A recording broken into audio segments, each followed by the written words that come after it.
Hello mga guys, ito naman ang ganap namin tuwing umaga. Kailangan natin gumising ng umaga para tayo makapag-handa ng mga almusalin natin.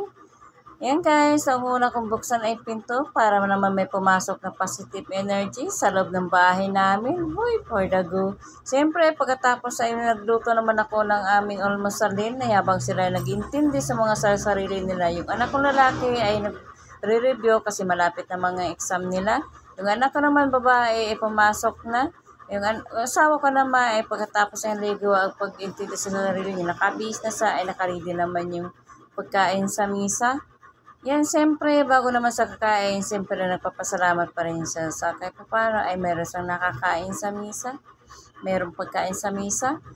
Siyempre, para sa kaligtasan at sa kalasugan namin, pamilya. Yan, bago naman, habang naman sa kumakain, ako naman nag-iintindi sa mga anik-anik namin sa kusina.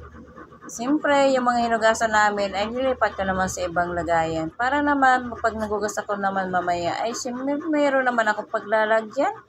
Pagkatapos ko naman yan, ay nangungulit yung aming alaga yung kay Papa. O, tingnan mo, nangingihingi ng pagkain. Akala mo naman bata. Uy, o, diba?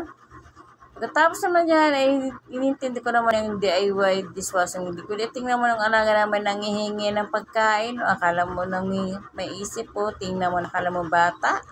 O, diba? May isip talaga yan, yung aming alaga na yan. Yan guys, naglagay na ako ng DIY dishwashing liquid. Baka mamaya ay meron naman manligaw. Makakit naman ako kahit piso.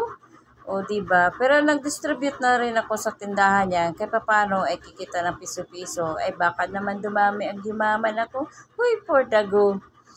Sana nga po. Ayan, pares na asawa ko. Thank you for watching guys. And follow and share po. Bye-bye.